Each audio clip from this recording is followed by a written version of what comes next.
Hi there, fellow poultry enthusiasts. Welcome to Poultry Nerds, the podcast where we nerd out on all things feathered and fabulous.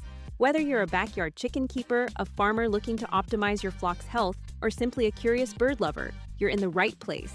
Join Jennifer of Bryant's Roost and Carey of Show Pro Farm Supply, the hosts and fellow poultry nerds. Ready to dive into the wild world of chickens, quail, ducks, and everything in between? Each week, we bring you expert advice, fascinating interviews, and poultry tales that ruffle a few feathers. All served up with a side of humor and a pinch of nerdiness and a few rabbit holes. Let's fly into this next episode. Welcome back, poultry nerds.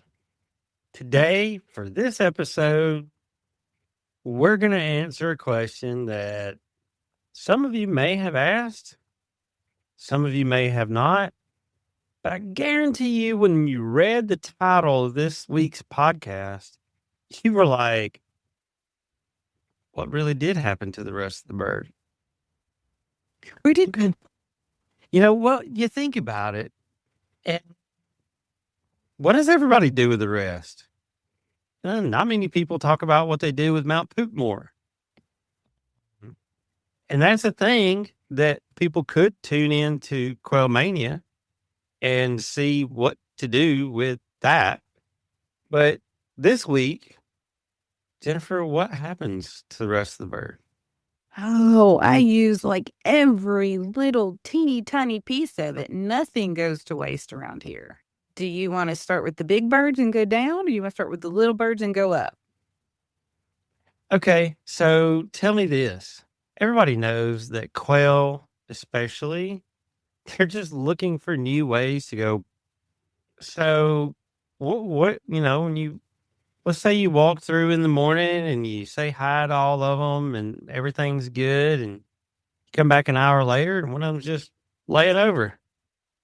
What do you do with it? Well, that one would be pig food. We have pigs. You have pigs. Those ones would be pig food. If you don't know what's wrong with it, then you don't want to eat it. And quite honestly, the pigs are pretty smart. If there's something really wrong with it, they won't eat it either. Are all pigs that smart? My pigs are. Or You have dumb how about- pigs? I've never seen my pigs not eat anything. Yeah. Like pretty much everything I give them that's edible isn't there tomorrow. Mine do not like mice. They won't eat them. Not even little babies that I throw out there. They don't like them. Like after they're dead. No, like still screaming because I throw them out in the cold. They won't. She just walks right by them. She doesn't care. But, okay, So don't eat a rat. Yeah, don't eat a rat. That's like the only thing then. So, yeah, pigs are pretty much like easy to please, but they like all the eggs. They do get tired of eggshells. I will say this. They'll start sucking the egg out and spitting the shells out. It's pretty cool. Kind of like us eating sunflower seed. So they'll suck an egg and then spit the shell back out. But like when they do that to a quail egg, you got this 350, 400-ish pound pig, and they pick up, like one of even a 12, 15 gram quail egg. It's like $50 size-ish. And you're like, okay, it's just fixing to eat it. And then you start hearing all this weird sucking sound. And then the shell comes back. I'm like, well, I guess you've got enough calcium. So yours do it too? Yes. Just you give them some big old eggs, like chicken eggs or something. Yeah. They'll crunch them like on the tip. It's pretty interesting, really. They will sound like a toddler eating a bag of chips. Yes. Just crunching away. But then when they leave, you've got to try all those shells. Yeah. Yeah. But and then the ducks come. I was say, then ducks or chickens come and they're like, oh, what is this? And they gobble them all up. It wasn't there a while ago, so let me try it. Mm-hmm. Well, yeah, I need some calcium. So my thought process behind this was more like, what do we do with the rest of the bird? Not necessarily just feed the pigs with it. But I mean, that's the place to start. it is a place to start because, you're feeding them and that's less purchased feed that you have to feed them. Yeah. And Because they're full. quail do just pop off out of Mhm. nowhere. One minute they're hopping around acting fine. The next minute, they had a heart attack because they didn't like the way one stared at them or something. So Yeah. it Pigs happens. are a convenience if you can have them because they're basically garbage disposals. But And mine, if you like bacon, I made an appointment at the processor today. But yeah, so let's talk about what I do with the quail versus like necessarily just throwing them over the fence. So if we process a quail, I was going to say, let's say like, you've got your grow out. It's selection day. You pick out the lucky ones that made the cut, the ones that went into the other barrel. They're the ones that you're going to do what with? okay, so I skin them. I am not going to spend the time plucking them. And I know some people are going to gasp and grasp their pearls, but I am a skinner. And I do keep a bucket when I'm processing, and the head will go into one basket because I keep that. The skin with the feathers goes into the pig bucket. The legs go in. Well, let's just, okay. So you've got it skinned at this point. Right. So the wings go into a basket. The heads go into a basket. Now, the The wings, you cut the wing off before any feathers come off. Cut the wing off right at the body. You're going to set that aside and do something with it later. Like those, you go in the, I so call it a jerky machine. let's visualize. I've got 2 buckets and I've Okay. got 3 baskets, I think. And so how I do it is head, and then I drain them. So head goes in one basket. Mm-hmm. And then once they're drained and they're still, then it's wing, foot. Okay. Or kneecap, however you want to look at it with the scissors. So Right. wing, kneecap. Okay. The wings go into a basket. The feet go into a basket. Yep. Then they are skinned into the feathers, and the skin go in the pig bucket. Then I cut out the spine into another basket, gets its own basket. When you pull the spine out, that's called spatchcocking, okay? Because you can lay the breastbones open that way. And when you do that, the insides come out. So that's not having a spineless quail. So the spines are in another basket. Then the insides, what we do is take the intestines, and those go in the pig bucket. But the heart, the liver, the lungs, the gizzard go with the breast meat into the cold water, the ice water. Yeah. Okay. And that's how we do it. And so we've taken this bird that a lot of people would think would be wasteful, and we've turned it into 100% usefulness. So the pigs get some treats, right? The spine, the wings, the feet, and the head. And sometimes you might have to rinse the head off a little bit, but they all go into a dehydrator. And for 24 hours, I think mine is set at 125 degrees. The head is pretty dense. It does take a little bit longer, but the wings don't typically take that long. But when they're done, you've got pet treats that you can't buy any more clean for your dog, and things that you weren't going to eat anyway. You were never going to eat the spine, but your dog's going to love it, and it's going to be great for his teeth. Yeah. And you I was didn't going to cook say it. that's not something I'm eating. And you didn't cook it, so the bones are still good to give to the dog, right? The wings, you can do arts and crafts with them. You can make cat toys out of them. You can train bird dogs with them. It's an endless. endless thing. Like, I've seen people use pieces of wings to make jewelry with. Mm-hmm. And at first I was like, that's kind of weird. But then I had a friend of the show who makes stuff, like send me a package and there's a pair of earrings in it. And my wife liked them. And she wasn't really weirded out when I told her what they were. A lot of people take the skulls. If you can figure out how to clean the skulls, and I think that takes those beetles. I don't particularly have those beetles, don't really intend to get the beetles, but they're bone cleaning beetles. I don't know what they're called, but you can drop them in there and they will clean them out. And then they put them in a resin and make necklaces and all kinds of stuff with them. We'll be right back. Hey there, podcast friends. Are you ready to take your incubating dreams to the next level? Introducing the Incubation Masterclass, where your big ideas hatch into thriving realities.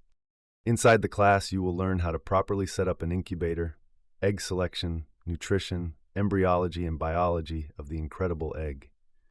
We have 2 options for you, quail or chicken, and Jennifer and Carey will guide you through the basics of incubation all the way into troubleshooting. Invest in yourself to maximize your equipment and hatching eggs and get results you can see in vigorous and healthy chicks. Ready to incubate your success? Visit incubationmasterclass.com and enroll today to secure your spot in the Incubation Masterclass. Your journey to becoming a confident, capable hatcher begins now. Yeah, I like jewelry as much as the next person. But I gotta say, if I saw someone wearing a quail skull as a necklace, that would definitely take the most unique thing I've seen today award. Well, you need to spend more time on Etsy. No, I don't, because that's like spending time on Amazon or Lowe's. Oh, okay, gotcha. It gets expensive. So I have tried all of the ways to clean the skulls because I don't have the beetles. I saw somebody say you can put them in an anthill. So I took some pieces of hardware cloth and folded them in half and stuck them in an anthill. Yeah, that didn't work. No. I stuck a pig skull in a trough and the dogs ate it, so that didn't work. The quail skulls, I've also tried cleaning them myself, but I end up breaking the jaw hinge. That doesn't work. It can go. Okay. So I cook the quail and, the breast meat and the leg meat like you normally would. And then you're left with the bones. At that point, you could make a broth. I didn't never find it worth the trouble. But if you just liked a milder flavored broth, you could just put it in a pot. I use my Instant Pot like on a daily basis and put them in there with a bunch of water and make a broth. Now, here's the really cool thing that you could do. If you have the dehydrator, once you've cooked it down, like the bones down, you've got the broth out of them, which makes a bone broth, okay? Which is good for your joints and everything else that bone broth is good for. Those bones are going to be just basically mush, right? Put them in your food processor and make a paste out of them. Then you could put them in the dehydrator to make a bone meal powder. And that would be great on your dog food, on your cat food, in your garden, like it's basically bone meal. And it's so good for everything. I would say that's like the freshest of fresh bone meal possible. Right. So you've still got all your minerals that are left. You've not wasted anything. And if you really didn't want to go that far, just, make your bone broth and then bury all your bones in your garden. And eventually they'll decompose into your soil and make your soil better. But if you do all of that, you've taken a $1.50 bird that you have invested in it, and you have made, I don't know how many objects I just named off that you did with them. Lots. Yes. And if you sold some of those pieces, as long as you recoup more than $1.50, I mean, you're into profit territory, right? If you use a quail individually pieced, they're worth a lot more than they are walking around. Well, and even still live, I compost all the manure, and I bought a new toy. I haven't told you yet. I bought a manure spreader because Mount Poopmore is getting out of control over there, and it's more than I can use in the garden. And so to regenerate my field for the cows and the goats You got and one that pigs, goes on the tractor. I did. Well, it goes So on let the me gator. tell you, that is the bet on the gator. You got one that like with a 5-horse motor on it or something?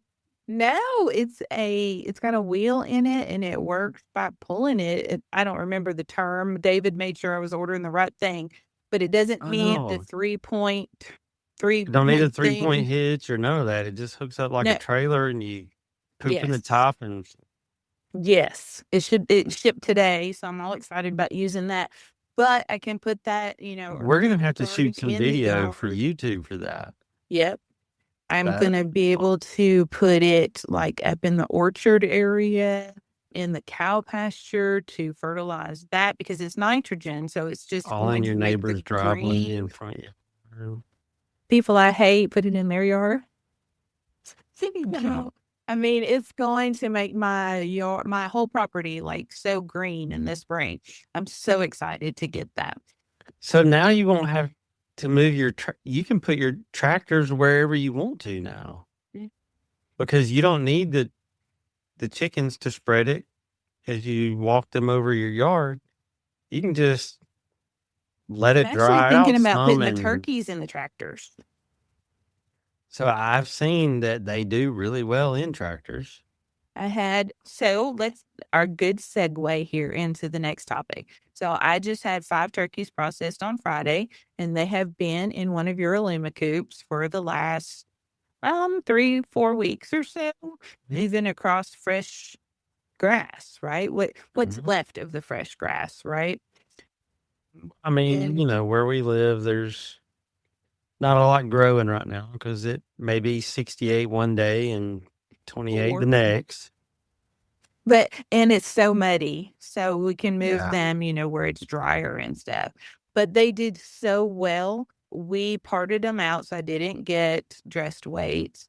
But I know one of them was well over 20 pounds, and these were June hatches. So that's not even 6 months old. But like Oh. with them, when you have them and you're moving them around like that funny little squabble that they make, it's like the first couple of times they were probably like, "What are you doing?" But then they were probably like, "Oh, there's something I haven't seen before. What is this? What is that?" Going all over the fresh grass. And it gives time for their pen to relax and regrow. And I need to get in there and put some lime down and balance the soil a little bit better so the grass can come back in the spring. And it Yeah. gives them, time to get out and get something different. But ultimately, what I want to do is move those Illuma coops through the orchard to fertilize the trees up there. Sure. So on the turkeys, now we're talking about heritage turkey here, and there is a difference. So the heritage birds do take longer to grow, and their legs and their wings are going to develop those tough tendons and ligaments, and it's really hard to eat those. Basically, I don't find them overly appetizing with all of that stuff in there. And so what we tend to do here is we bake the breast meat and then we slice it for dinner or for sandwiches. I have a meat slicer, so we put them on the meat slicer and slice it really thin like you would buy at the deli. And then I vacuum seal 2 sandwiches worth in a package and put it in the freezer. So there's never any waste. I want a turkey sandwich for lunch.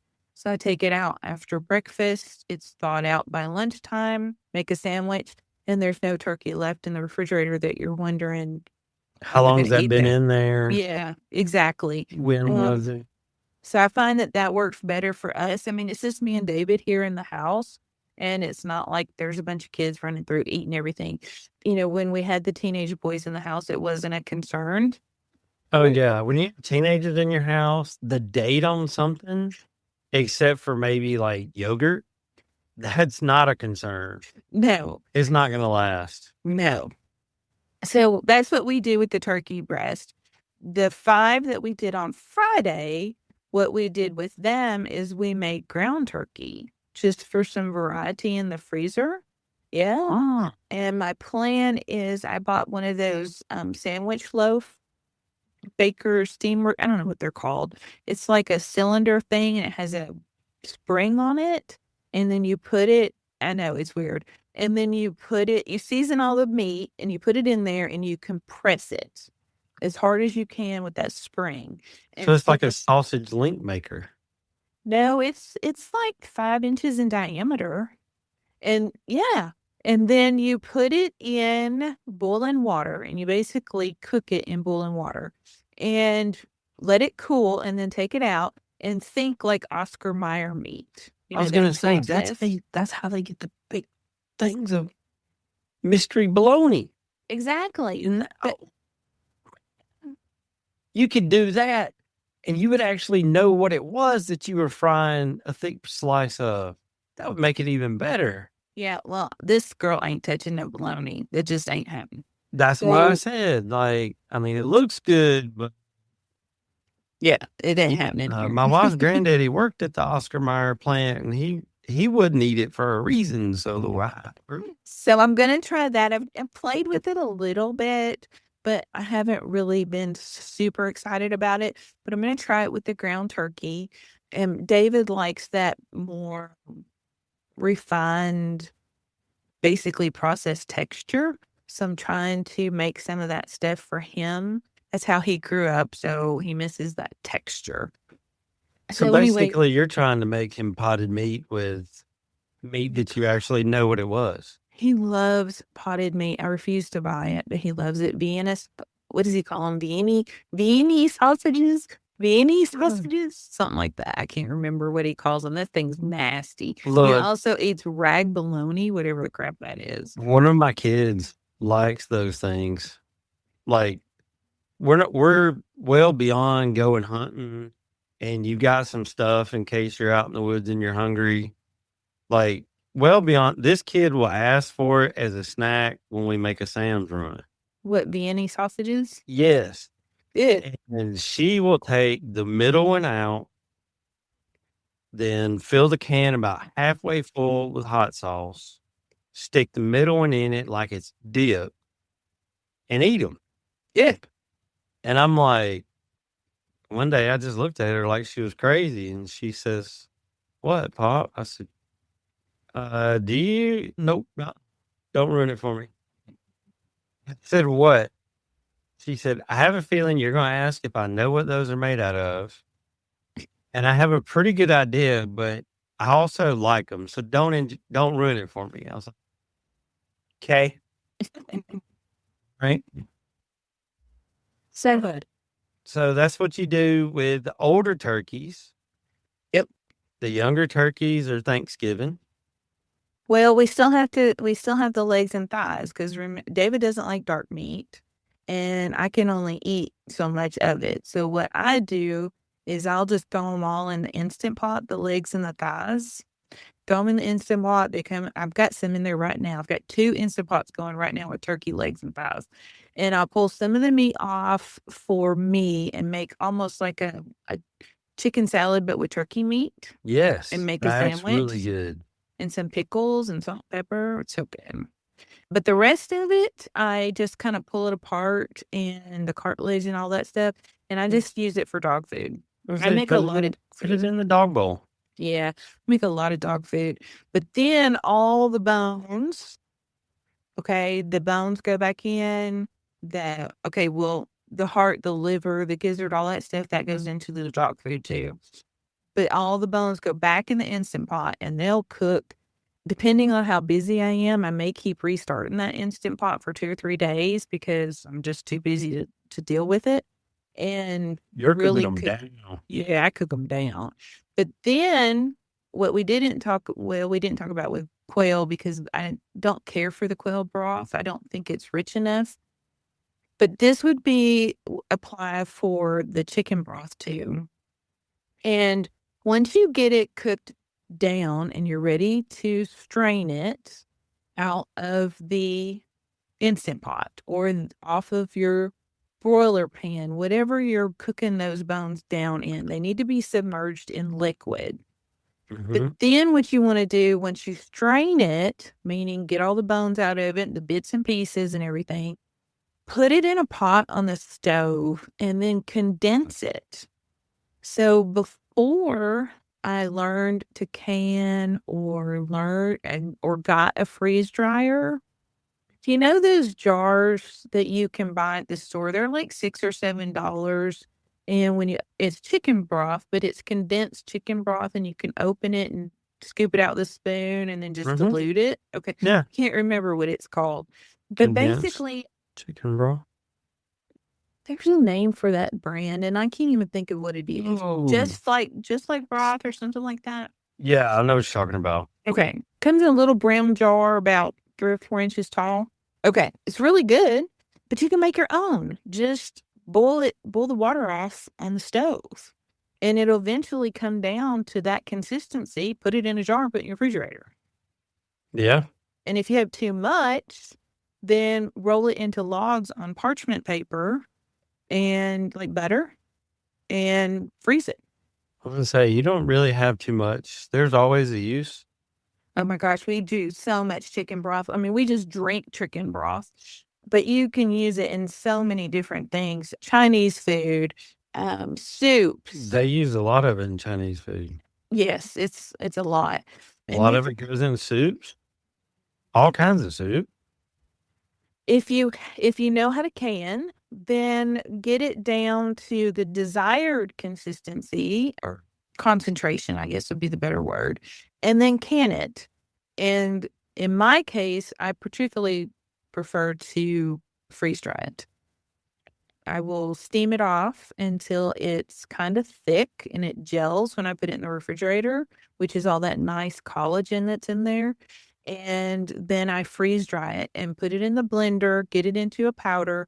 And you could take, I don't know, 20 jars worth of broth and put it in a pint. You can condense it down for your shelf space so much. I love my freeze dryer.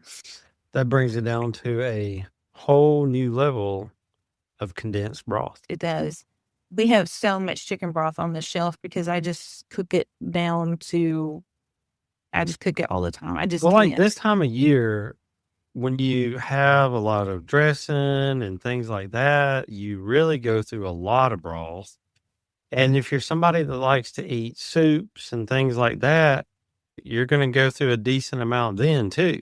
Well, if it's freeze dried, it's like what? A cup of it is enough to make a gallon-sized pot? Well, depending on your consistency or your concentration of how much, and then just your taste buds. So the stuff that you buy in the store in that box. The box. Yeah, the box of chicken broth. I can't say this with 100% certainty, but logic tells me that the big hatchery processors are doing the same thing I'm talking about doing. They're taking those Cornish carcasses and they're cooking them down to make broth. Well, those Cornish processes, I have had them in the past, and I have tried to make broth with them, but they don't graze and they don't go out and they don't develop their bone structure. And that bone structure is what gives you that really, really nice flavor and that color. So the stuff in a box is almost clear, because I see people on the freeze drying pages and they're like, well, we tried to freeze dry broth like you're doing, and I ended up with a tablespoon of powder, whereas I'll end up with a quart per tray. So that tells me that they probably used the stuff from the store to. Right. Why in the world would you freeze dry it if it's why preserve it if you buy it at the store? Because people just don't know. They don't know that you can just simply take a chicken carcass or a turkey carcass or duck or pheasant or whatever. Say anything. Yes. Boil and the then crap cook out it of it. down. The only thing that I really struggled with, that I'm still working on my mastery, I'm getting much better at it, is my cow bones, my beef broth. You have to bake them, roast them, develop that flavor before you can Do something with extract it. it. If you try to do it with fresh bones, you end up with what looks like at the store, that nice clear liquid. But if you roast them and bake them and put vegetables like onions and carrots and stuff in there with them, then you develop that nice caramel color for beef bones. Nice. But anyway, so the point of doing all of this show today was, this time of year, there's a lot of cooking going on. And if you have a slow cooker or an Instant Pot, which I cannot tell you, well, I can tell you because you listened to me and you went and did it, but an Instant Pot is the most fantastic thing ever. Like, I own 3 of them. Well, I technically own 2 of them, but I stole one from one of the kids and he hasn't asked for it back yet. So I have 3 of them. So, like, I got an Instant Pot because I saw how you use them for just about everything. And I was telling my wife about it, and she was like, oh, yeah, my sister has one of those. She told me we should try it. And you know how the AI in your phone listens to everything you say, and then like that popped up as a deal of the day or something. So I ordered my wife one, and she was excited, and she's asked for another one. Next sale pot, I need the big one. I don't need the one that, you know, goes on sale for everybody else. Like, I need the ginormous one to go on sale. Yeah, The I have little that one one. was like, at my house, the little one would be like something to cook rotel in. We couldn't cook a meal in that. So I need that. But did you also see where they came out with an oven? So I'm really weird about the nonstick cookware. I won't use it. So a lot of those ones rely on nonstick. The Instant Pot is stainless steel.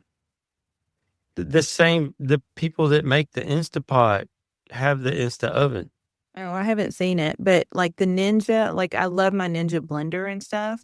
Yeah. But their version of all of that is nonstick. No, this is stainless. Oh, okay. Well, then, yes, I would be game for that. I'll send you a link on Amazon. Well, I just bought a roaster and I haven't even used it yet. It's sitting on my counter. Ooh. Because guess what? My 6-month-old turkey that I cooked for Thanksgiving didn't fit in the pot. I ended up having to like tent it with tinfoil because the lid wouldn't fit on it. And it's So now you have over. Now you permanently have a smaller roaster that you can use to render down lard in the garage. And then you have another one that's large that you can maybe fit a turkey in now. Oh, big this is enough the for biggest that? one. It's 28 quart. This sucker will fit my big boys out there. Yes. Yes. And you know what? We actually didn't talk about schmaltz. Yeah. Do you know what schmaltz? Mm, Most I've people heard don't. of it. I don't remember what it was. I do remember it being really weird. Oh, it's not Tell weird. us. Tell Okay, us. so when you cook your chicken broth down, Mhm. and then you put it in the refrigerator to cool and to gel up with all that beautiful collagen that's in there, the fat will float to the top. And Mhm. you can just pick it up right out of the bowl. And that fat is called schmaltz. So if you take fat off of pig, that's called lard.